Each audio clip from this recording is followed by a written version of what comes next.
Hello दोस्तों, स्वागत है एक बार फिर से आपका अपना चैनल डेली मैथ्स में। तो दोस्तों आज की इस वीडियो में मैं आपको कंप्लीट कराऊंगा शिक्षक व सहायक शिक्षक सीजी टेट एवं सी टेट के लिए मैथ्स क्लास जो होगा हमारा सिलेबस के अकॉर्डिंग। इसके साथ ही इसी वीडियो में मैं आपको कंप्लीट कराऊंगा इसी टॉपिक से रिलेटेड जो प्रीवियस ईयर में क्वेश्चन पूछे गए हैं उसका भी मैं आपको कंप्लीट सॉल्यूशन कराते जाऊँगा। तो दोस्तों बने रहिए वीडियो के लास्ट तक, और अगर आपको हमारा वीडियो पसंद आए तो हमारे चैनल को सब्सक्राइब जरूर करें, साथ ही दूसरों को शेयर करना ना भूलें। तो फिर चलिए हम स्टार्ट करते हैं आज का क्लास। तो दोस्तों ये होगा आपका क्लास नंबर 18। इससे पहले क्लास नंबर 1 से लेके क्लास नंबर 17 तक हमने ऑलरेडी कंप्लीट कर लिया है। अगर आपने अभी तक वह क्लास नहीं देखा तो आपको डिस्क्रिप्शन बॉक्स पर उसका लिंक दे दिया जाएगा, आप वहां से जाकर जरूर देखिए ताकि आपका maths step by step syllabus के अकॉर्डिंग टॉपिक वाइज क्लियर हो जाए। तो फिर देखिए हमारा यह है आज का क्लास नंबर 18।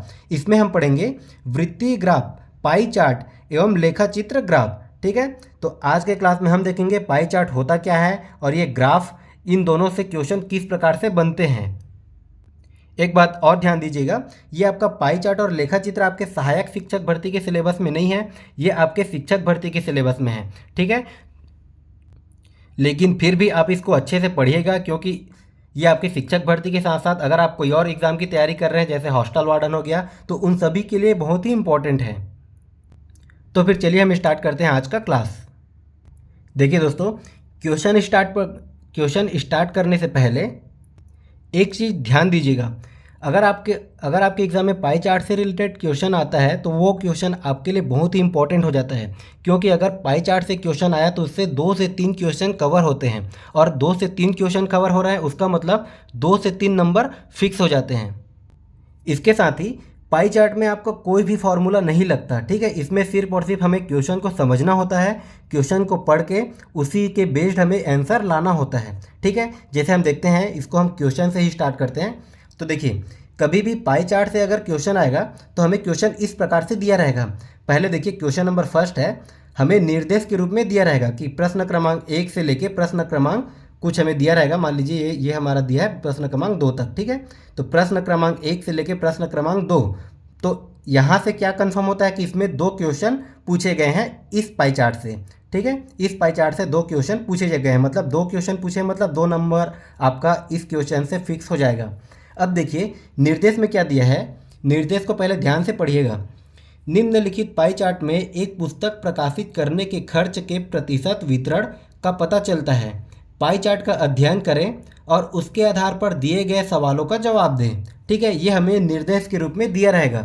अभी हमारा क्वेश्चन स्टार्ट नहीं हुआ है।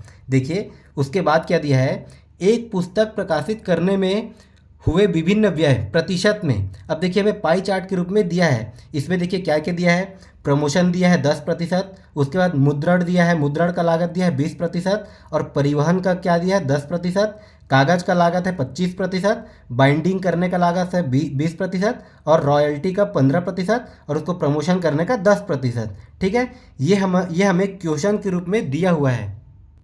अब देखिए, कभी भी हमें पाई चार्ट के रूप में इस प्रकार से हमें वृत्त के अंदर में दिया हो तो इसमें आप बस 2 ही चीज़ याद रखिएगा। देखिए पहला है, अगर इसमें पूर्ण रूप से पूछा जाए, पूर्ण रूप से कहने का मतलब अगर इस पूरे को मैं लेता हूँ तो ये पूरे को हम हमेशा 100% मान के चलेंगे। ठीक है, मैंने आपको पहले ही बताया था कि कोई भी चीज़ अपने आप में 100% होता है। तो अगर पूरे का पूछा जाए तो पूरे जो है, ये पूरा का पूरा सर्कल जो है, अगर प्रतिशत में पूछा जाए तो पूरा का पूरा सर्कल को हम 100% हमेशा लेंगे। ठीक है, अब देखिए कभी कभी आ जाता है इसमें डिग्री में। ठीक है, कभी कभी इसमें हमें डिग्री में पूछ देता है। तो देखिए अगर ये पूरा सर्कल का पूछा जाए तो पूरा सर्कल आपको पता ही है वृत्त जो है कितने अंश का होता है, तो पूरे वृत्त का, पूरे सर्कल का ये अगर कुल अंश पूछ दिया जाए तो कितने अंश का हो जाता है, वो 360 अंश का होता है। ठीक है, इसमें ये दोनों चीज़ को याद रखिएगा। ये है हमारे पूरे का, अगर डिग्री के रूप में हमें पूछा जाए तो हम पूरे सर्कल को 360 डिग्री के रूप में लेंगे, और अगर प्रतिशत के रूप में हमें पूछा जाए तो हम पूरे सर्कल को 100% के रूप में लेंगे। अब देखिए हमें निर्देश कुछ इस प्रकार से दिया हुआ है। अब देखिए हमारा क्वेश्चन इस निर्देश के अकॉर्डिंग क्या पूछा गया है ये हम देखते हैं। तो देखिए पाई चार्ट में आपका कोई सा भी फॉर्मूला नहीं लगता, इसमें हमें बस क्वेश्चन को समझना होता है कि क्वेश्चन बोल क्या रहा है, उसी के आधार पर हमारा आंसर आता है। और दोस्तों पाई चार्ट जो है कोई सा भी एग्ज़ाम में सबसे इम्पोर्टेंट तो होता ही है और सबसे इजी चैप्टर भी होता है, ठीक है। इसमें से क्वेश्चन सभी से बनना भी चाहिए। अब देखिए पहला क्वेश्चन क्या दिया है, हमने निर्देश को पढ़ लिया, निर्देश के हिसाब से हमें पाई चार्ट दिया हुआ है। अब देखिए पहला क्वेश्चन क्या बोल रहा है, अगर कुछ निश्चित पुस्तकों के लिए प्रकाशक को मुद्रण लागत के रूप में रुपये 30,600 का भुगतान करना पड़ता है तो इन पुस्तकों के लिए रॉयल्टी का भुगतान कितना होगा। देखिए अब क्या दिया है कि अगर कुछ निश्चित पुस्तकों के लिए प्रकाशन को मुद्रण लागत के रूप में, ठीक है, मुद्रण लागत के रूप में पूछा है। और देखिए मुद्रण लागत का कितना प्रतिशत दिया है, मुद्रण लागत का हमें दिया है प्रतिशत 20%, ठीक है। मुद्रण लागत का दिया है कितना, 20%। और ये मुद्रण लागत का रुपये कितना दिया है हमें, 30,600 रुपये। तो ये मुद्रण लागत का प्रतिशत हमें 20% पाई चार्ट के हिसाब से दिया है। और क्या बोल रहा है कि ये मुद्रण लागत का जो 20% है ये कितने के बराबर है, तो ये है 30,600 के बराबर है, ठीक है। ये 30,600 रुपये के बराबर है, ठीक है। मतलब मुद्रण लागत का जो 20% हमें मिल रहा है वो 30,600 रुपये के बराबर है, ये हमें ऐसा क्वेश्चन में दिया है, ठीक है। तो देखिए मैंने आपको क्या बताया था, अगर प्रतिशत के रूप में दिया जाए तो हमें पूरा का पूरा सर्कल जो है वो 100% हमेशा मान के चलना है, ठीक है। अब टोटल कितना प्रतिशत है, मैं मान लेता हूँ टोटल जो है x% है, ठीक है। टोटल ये जो है x% है। अब देखिए ये कुल जो है x% ये मैंने मान लिया। अब क्या बोला है कि इसी x का 20% हमें दिया है, कितना दिया है, 30,600 रुपये। तो मैं इस x का अगर 20% निकालता हूँ तो x गुणित 20/100, ठीक है। ये हमें कितना दिया है, ये हमें दिया है 30,600 रुपये, ठीक है। देखिए स्टेप बाय स्टेप इसको ध्यान से समझिएगा, हमें इसमें कुछ नहीं करना है, ये बस इसमें हम जो है परसेंट का कंसेप्ट लगा रहे हैं, जो हमने परसेंटेज में पढ़ा है वही कंसेप्ट लगा रहे हैं, ठीक है। मतलब 20% का हमें वैल्यू इतना दिया है, तो अगर हम टोटल का वैल्यू निकालते हैं, टोटल हमें दिया नहीं तो उसको मैं मान लेता हूँ x। तो मैं अगर टोटल का निकालता हूँ तो देखिए x का 20% ये हो गया। अब x का वैल्यू क्या आ जाएगा दोस्तों, तो x का वैल्यू आ जाएगा ये 30,600। अब देखिए 20/100 इसके साथ गुणा हो रहा है, इसको मैं अगर इधर पक्षांतर करता हूँ तो इधर आके भाग हो जाएगा, ठीक है। ये इधर आके इसके साथ भाग हो जाएगा, तो ये 30,600 भागित 20/100। अब और भागित को हल करने के लिए मैं क्या करता हूँ, जो है इसको अंश को हर में और हर को अंश में कर देता हूँ और भाग को मैं कर देता हूँ गुणा, ठीक है। ये हो जाएगा 100/20। ये सारा कंसेप्ट, ये जो सारा कंसेप्ट अभी मैं बता रहा हूँ ये सारा चीज़ मैंने आपको प्रतिशत वाले चैप्टर में कंप्लीट करा दिया था। अब देखिए दोस्तों यहाँ से अगर मैं x की वैल्यू निकालता हूँ तो ये कितना आ जाएगा, ये हमारा 200 नहीं है, ये हमारा 20 है।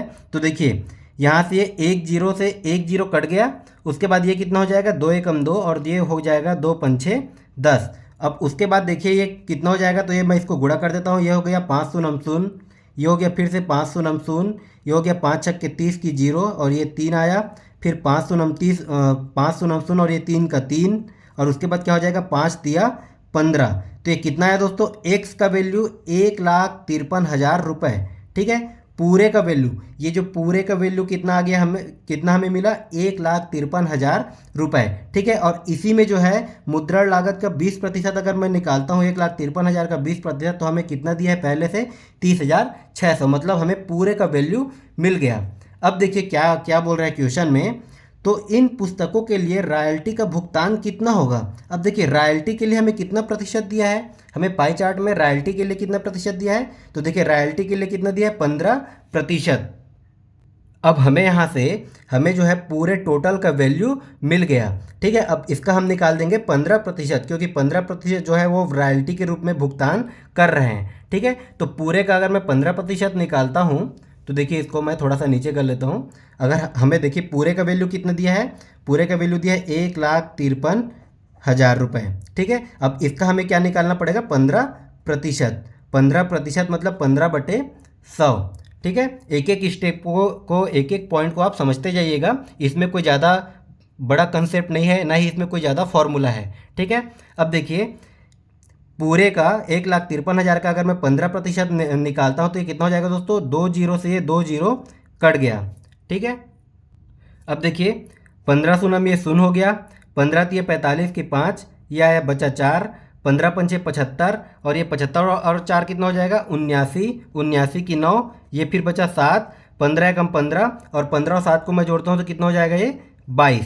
ठीक है, तो ये 22,950 रुपये जो है ये हमारा क्या हो जाएगा रॉयल्टी का भुगतान। तो 22,950 रुपये क्या हो जाएगा दोस्तों, यही रॉयल्टी के लिए हमने इतना रुपए निकाला और यही हो जाएगा हमारा आंसर। कहाँ दिया है, ऑप्शन नंबर सी 22,950 रुपये।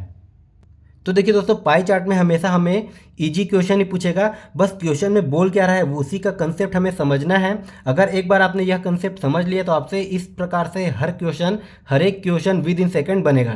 ठीक है, अब आइए हम देखते हैं अगला क्वेश्चन क्या दिया है इसी पाई चार्ट में।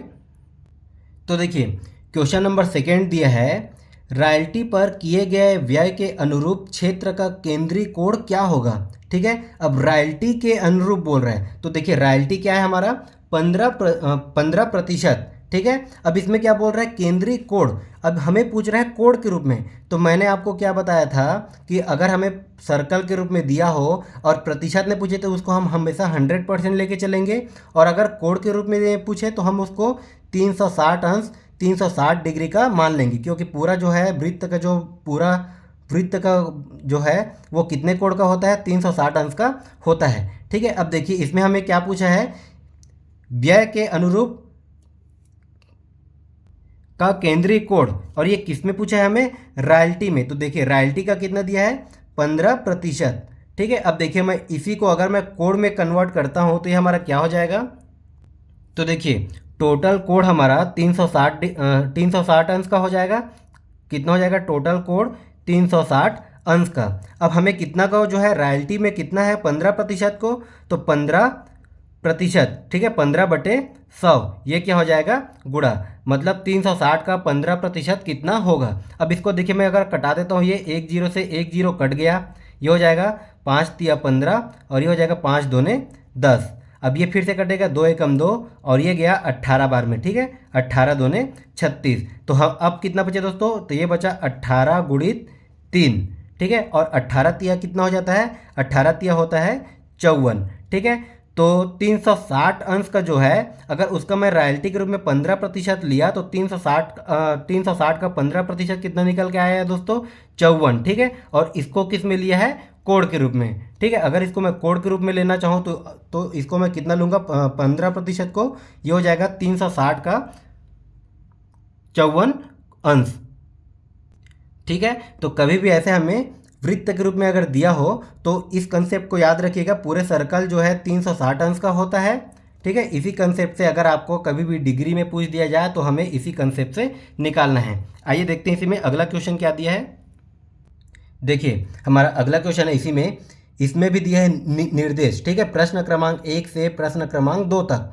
अब देखिए निर्देश में क्या दिया है, निम्नलिखित पाई चार्ट दुनिया भर से भारत में प्रत्यक्ष विदेशी निवेश FDI के रुझान को दर्शाता है। अब देखिए हमें पाई चार्ट के रूप में ये दिया है, ये आपका 1992, 93, 94, 95, 96, 97। ठीक है, ये हमें क्वेश्चन में दिया है, अभी हमारा क्वेश्चन स्टार्ट नहीं हुआ है। अब देखिए इसके अकॉर्डिंग क्वेश्चन क्या दिया है।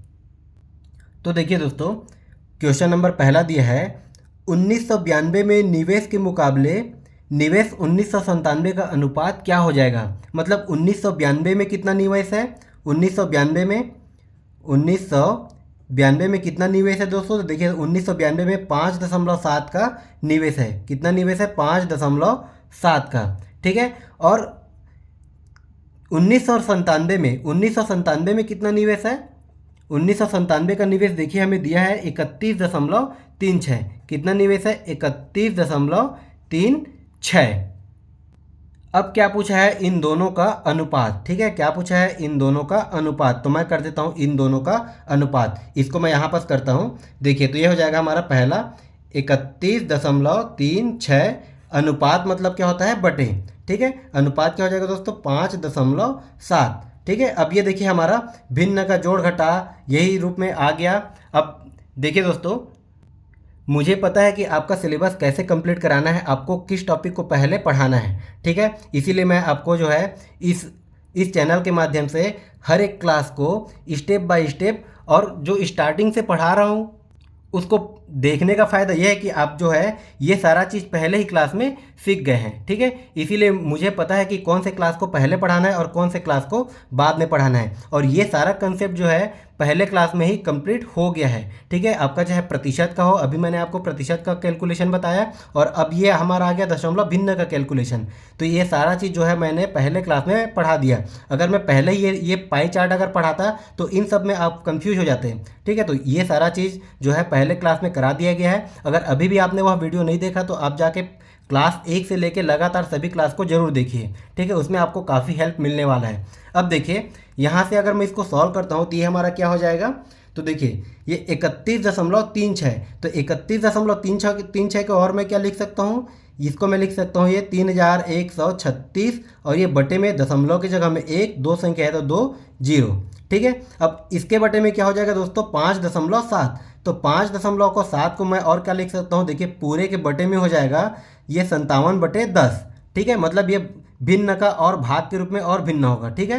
ये हो जाएगा 5.7 जो है ये 57/10। अब ये 57/10 इसके बटे में होगा। अब इसको सॉल्व करने के लिए हम क्या करते हैं, गुणा, ये हो जाएगा 10/57, ठीक है। एक स्टेप में आगे कर दिया। अब यहाँ से देखिए ये 10 से जो है एक जीरो कैंसिल हो जाएगा।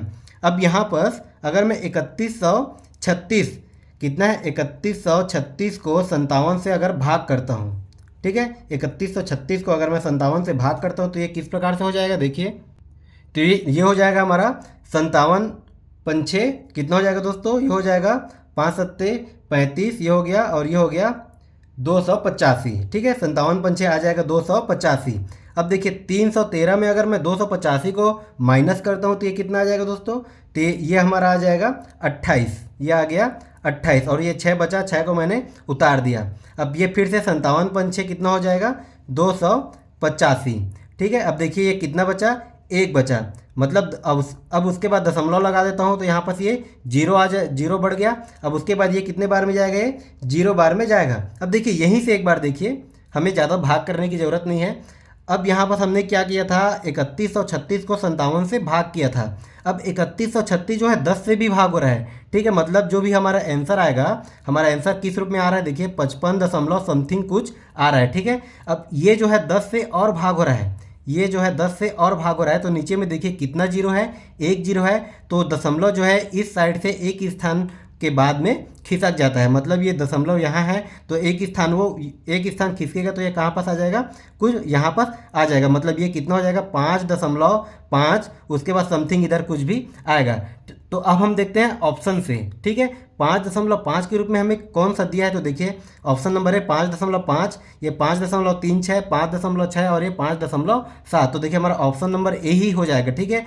हर किसी को पूरा सॉल्व करने की ज़रूरत नहीं है, ठीक है। हम ऑप्शन में भी एक एक नज़र डालेंगे और यही से हमारा आंसर निकल जाएगा। तो देखिए ये तो आपका सिर्फ और सिर्फ कैलकुलेशन है, ये सारा कैलकुलेशन मैंने आपको पहले क्लास में करा दिया है। बस आप क्वेश्चन को देखिए, क्वेश्चन में बोल क्या रहा है कि इन दोनों का निवेश का हमें अनुपात निकालना है, और ये अनुपात हमने निकाला तो हमारा कितना आ गया 5.50, ये हो गया हमारा आंसर। अब देखते हैं दोस्तों इसी में दूसरा क्वेश्चन क्या दिया है। देखिए इसी का क्वेश्चन नंबर 2 है, दर्शाए गए अवधि के लिए भारत में एफडीआई में सबसे ज़्यादा वृद्धि किस वर्ष प्रदर्शित हुई।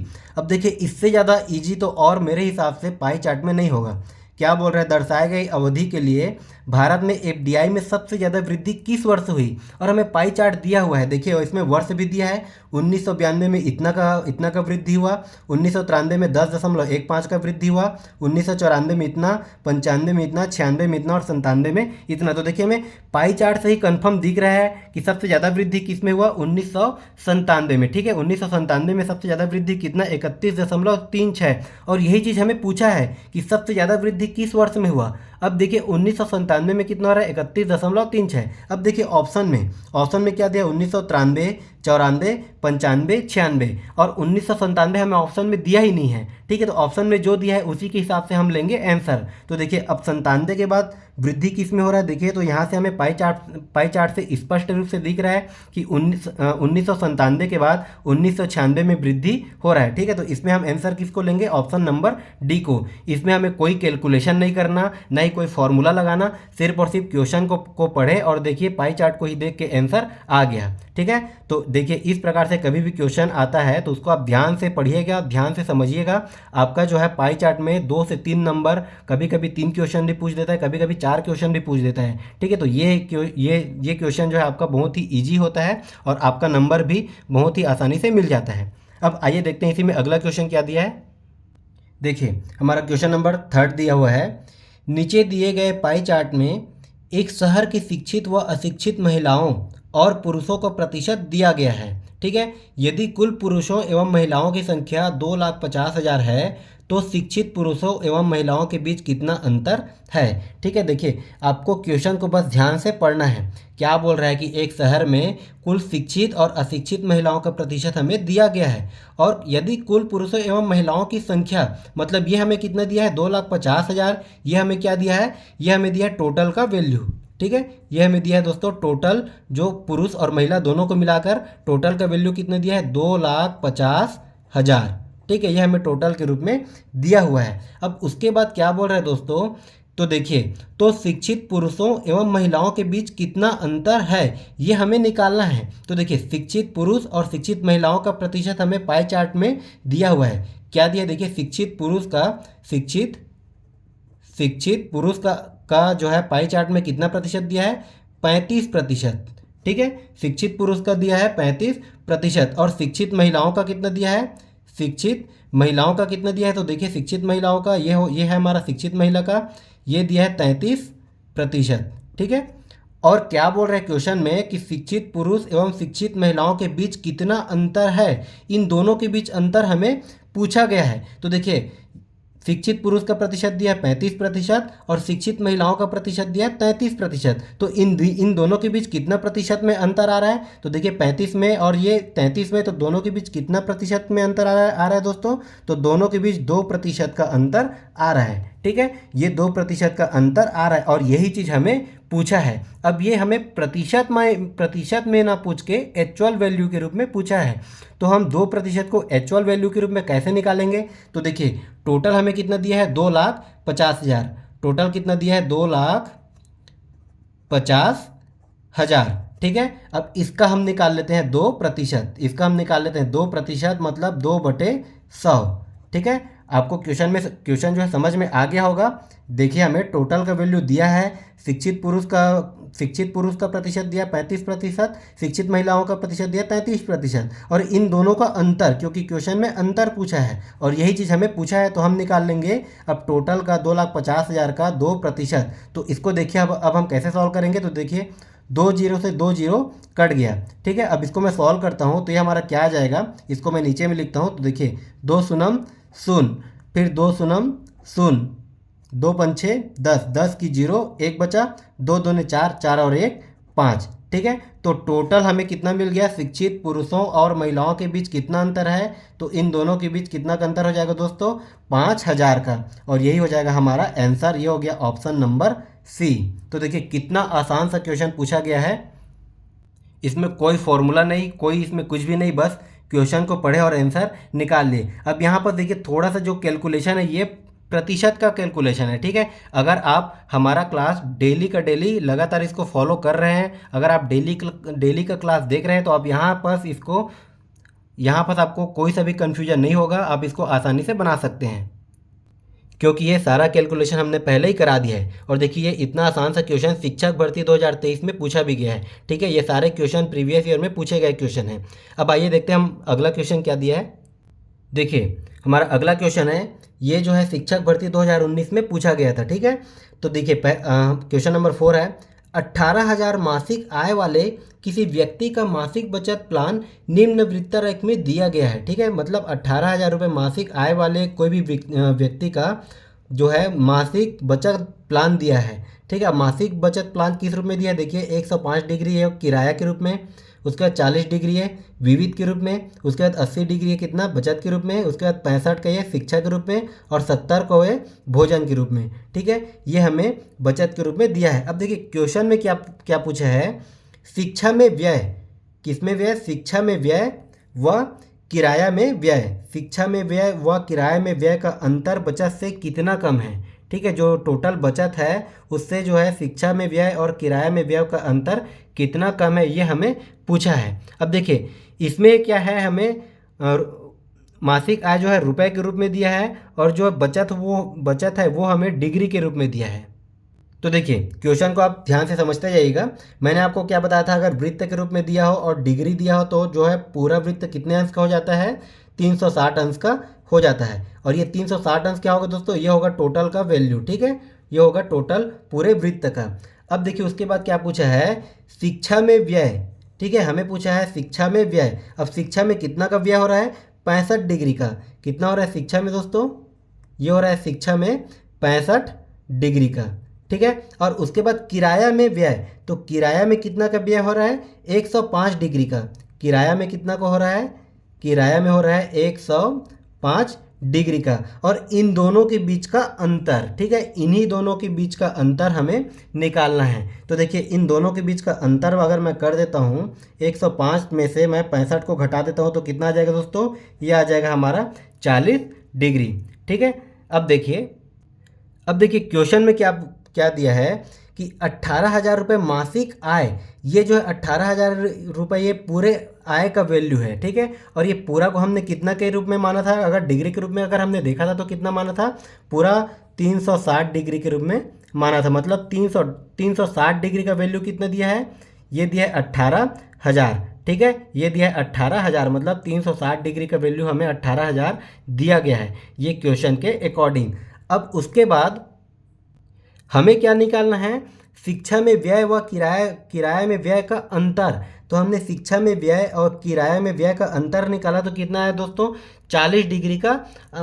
ये कितना दिया है हमें, 40 डिग्री दिया है। और देखिए पूरा का वैल्यू कितना आ रहा है, 18,000, और हम निकालेंगे 40 डिग्री का, मतलब 18,000 में 40 डिग्री का वैल्यू निकालेंगे। तो इसको हम किस प्रकार से निकालेंगे, तो देखिए 18,000, ये हो गया 18,000, और इसका हमें निकालना है 40 डिग्री। इसका हमें निकालना है दोस्तों 40 डिग्री। अब ये 40 बटे हम क्या करेंगे, तो देखिए प्रतिशत में हम करते हैं बटे में 100, प्रतिशत में हम करते हैं, अगर हमें प्रतिशत में निकालना है तो हम करते हैं बटे में 100, लेकिन हमें किस में निकालना है, डिग्री में। ठीक है, तो डिग्री में निकालना है तो हम कितना करेंगे, बटे में 360, क्योंकि 360 का पूरा होता है। ठीक है, ये वाला कंसेप्ट आपको समझ में आ गया होगा। अगर प्रतिशत में निकालना होता है तो यहाँ पर हम 40/100 करते हैं, और अगर हमें डिग्री में निकालना है, ठीक है, देखिए यही 40 डिग्री का मान हमें निकालना है, तो इसमें हम कर देंगे 360 का बटे में। ठीक है, अब इसको हमें कटा देना है, हमारा आंसर आ जाएगा। तो देखिए 1 0 से 1 0 कट गया, ये गया 4 एकम 4, और ये 4 निया 36। अब देखिए ये 9 एकम 9, और ये 9 दूने 18। उसके बाद ये कितना जीरो बचा, 3 जीरो बचा, तो ये 3 जीरो मैंने कर दिया। तो हमारा कितना आंसर आ गया दोस्तों, 2000। ठीक है, ये हमारा कौन सा आ गया, ऑप्शन नंबर बी 2000, यही हो जाएगा हमारा आंसर। मतलब ये पूरा व्यय जो है वो जो हमारा 18,000 रुपये है, इसका अगर मैं 40 डिग्री निकालता हूँ तो कितना आ जाएगा दोस्तों, हमारा ऑप्शन नंबर बी 2000। ठीक है, देखिए कितना आसान सा क्वेश्चन था, और ये आपका शिक्षक भर्ती 2019 में पूछा भी गया था। अब आइए हम देखते हैं अगला क्वेश्चन क्या दिया है। तो दोस्तों पाई चार्ट और ग्राफ में आपका देखिए हमेशा 2 से 3 चीज़ ही पूछेगा, इसमें कोई फॉर्मूला यूज नहीं होता। इसमें आपको किसी एक का 2 से कंपेरिजन करने के लिए बोलेगा। ठीक है, किसी एक का 2 से या तो कंपेरिजन करने के लिए बोलेगा, या फिर किसी एक का 2 से जो है दोनों के बीच में अंतर बोलेगा, दोनों के बीच में अंतर पूछेगा, या फिर ये कोड के रूप में पूछेगा। यही 3-4 चीज़ ये पाई ग्राफ, ये पाई चार्ट और ये ग्राफ से पूछता है। ठीक है, या तो कंपैरिजन करना होगा, या फिर हमें अंतर निकाल देना होगा, या फिर हमें कोड के रूप में निकाल देना होगा। यही 2-4 चीज़ हमें पूछता है। देखते हैं हमारा क्वेश्चन नंबर 5 क्या दिया है। यदि 4 स्कूलों, ठीक है, 4 स्कूलों में क्या क्या दिया है, पी क्यू आर और एस में प्रवेश क्रमशः 1200, 500, 800 और 900 थे, तब निम्न आंकड़ों के आधार पर किस स्कूल से अधिकतम छात्र पास हुए। ठीक है, देखिए क्वेश्चन को समझिएगा। ये आपका CGTET 2019 पेपर 2 में पूछा भी गया है कि हमें 4 स्कूल दिया हुआ है। अब 4 स्कूल कौन कौन सा है दोस्तों? एक स्कूल P है, एक स्कूल Q और एक स्कूल R और एक स्कूल S। मैं इसको एक बार लिख लेता हूँ। ठीक है, तो देखिए एक स्कूल हमें दिया है P, एक स्कूल हमें दिया है Q, एक स्कूल हमें दिया है R और एक स्कूल हमें दिया है S। अब देखिए दोस्तों क्या बोला है कि इसमें प्रवेश क्रमशः P में कितने लोग प्रवेश किए? 1200। ठीक है, P में कितने प्रवेश किए? 1200। Q में कितने प्रवेश किए? 500। ठीक है, R में कितने प्रवेश किए? 800 और S में कितने प्रवेश किए? 900। ठीक है, ये जो है हमें स्कूल और ये प्रवेश जो किए ये हमें दिया गया है। अब क्वेश्चन में क्या बोला है कि इतने इतने लोग ने प्रवेश किया, तब निम्न आंकड़ों के आधार पर किस स्कूल से अधिकतम छात्र पास हुए? ठीक है, तो देखिए ये PQRS स्कूल है। अब ये हमें आंकड़ा दिया हुआ है कि P स्कूल में 1200 लोग भर्ती हुए, Q में 500 भर्ती हुए, R में 800 भर्ती हुए और S में 900 भर्ती हुए। अब देखिए मैं हम ग्राफ का हेल्प लेते हैं। तो क्या बोल रहा है कि भाई P में 30% लोग पास हुए, Q में कितने 60% पास हुए और R में 40% पास हुए और S में 30% पास हुए। ठीक है, तो देखिए हम इन सभी का निकाल देते हैं इसी के हिसाब से प्रतिशत। मतलब P में कितने प्रतिशत पास हुए? 30%। तो P का वैल्यू कितना है? 1200। तो मैं अगर 1200 का 30% निकालता हूँ, 1200 का 30% मतलब 30/100। ठीक है, 1200 का 30% मतलब 30/100। तो देखिए ये 2 जीरो से 2 जीरो कट गया। अब ये कितना है दोस्तों? 12 या 36, 360। तो P में 360, P का अगर मैं 30% निकाला तो कितना आ गया? 360। ठीक है, ये मैं आपके समझने के लिए यहाँ पर लिख रहा हूँ। अब उसके बाद क्या बोल रहे हैं दोस्तों? Q में 60%। तो Q का वैल्यू कितना है? 500। ठीक है, इसका अगर मैं निकाल देता हूँ 60% तो कितना हो रहा है? तो ये 60/100, ये 2 जीरो से 2 जीरो कट गया तो ये हो जाएगा 6 पंचे 30, 6 पंचे 30 और ये 1 जीरो तो ये हो गया 300। तो Q में 60% मतलब कितना आ गया? ये आ गया आपका 300 बच्चे।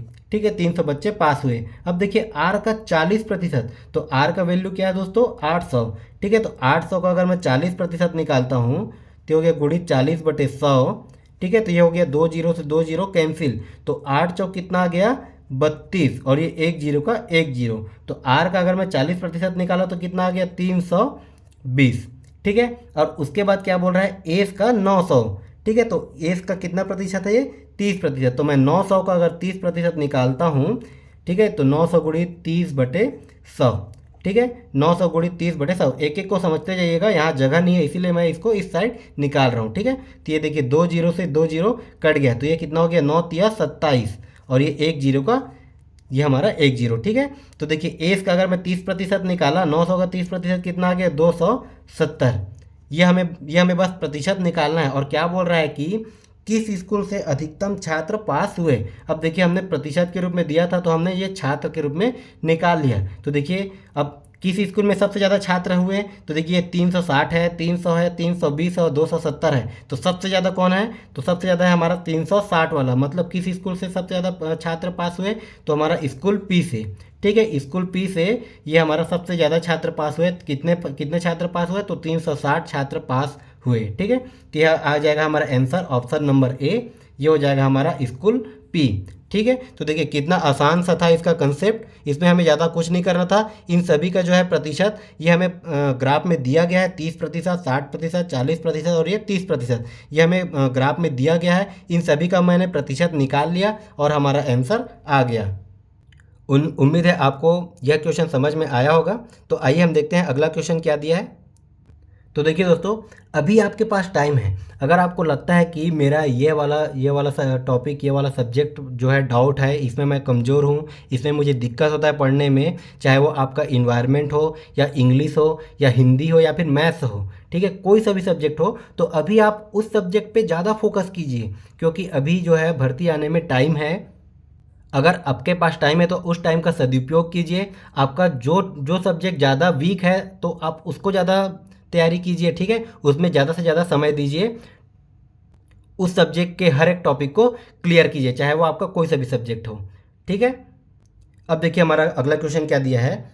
दिए गए दंड आरेख में एक फार्म का वर्ष 2009 से 2014 तक का गेहूं उत्पादन टन में दर्शाया गया है। ठीक है, ये हमें चार्ट के रूप में दर्शाया गया है। अब क्या बोल रहा है कि विषम वर्षों का कुल उत्पादन और सम वर्षों के कुल उत्पादन का कितना गुना है। ठीक है, हमें क्या निकालना है दोस्तों, विषम वर्ष का कुल उत्पादन और सम वर्षों का कुल उत्पादन। ठीक है, पहले हम दोनों वर्षों का कुल उत्पादन निकाल लेते हैं। ठीक है, देखिए हमें 2009 से 2014 तक ये पाई चार्ट दिया हुआ है। ठीक है, इसको मैं थोड़ा सा ऊपर कर लेता हूँ। ये हमें 2009 से लेके 2014 तक का ये पाई चार्ट के रूप में दिया हुआ है। अब इसमें विषम वर्षों का कुल उत्पादन हम पहले निकाल लेते हैं। तो देखिए विषम वर्ष तो अब आपको पता ही है, इसमें विषम वर्ष पता चल रहा है। तो देखिए विषम वर्ष कौन है, तो ये 2009 है विषम वर्ष। ठीक है, उसके बाद 2011 है, 2013 है। तो इन वर्षों का कुल उत्पादन हम निकाल लेते हैं। तो देखिए विषम वर्षों का अगर मैं उत्पादन निकालता हूँ, ये हो गया विषम वर्षों का। ठीक है, तो देखिए 2009 में कितना का उत्पादन हुआ दोस्तों, तो ये हुआ 90 का। ठीक है, उनका मैं करूँगा योग, क्योंकि कुल उत्पादन पूछा है, विषम वर्षों का कुल उत्पादन मतलब जो जो विषम वर्ष में उत्पादन हुआ उसको मैं कुल कर लूँगा, मतलब जोड़ दूंगा। तो हो गया 90 धन 2011, विषम वर्ष है दूसरा विषम वर्ष 2011, इसमें कितना का उत्पादन हुआ है, 105 का। ठीक है, धन उसके बाद कौन सा विषम वर्ष है, 2013, इसमें कितने का उत्पादन हुआ है, 75 का। ठीक है, इन तीनों को मैं अगर जोड़ता हूँ 90 धन 105 धन ये 75 को, तो ये कितना आ जाएगा दोस्तों, तो ये हो जाएगा हमारा, ये हो गया 5 5 10, ये 0 हो गया। उसके बाद ये कितना बचा, ये 7 और ये 2। ठीक है, इन तीनों को मैं अगर जोड़ता हूँ तो हमारा कितना आ गया, 270। ये हमारा निकल गया विषम वर्ष का।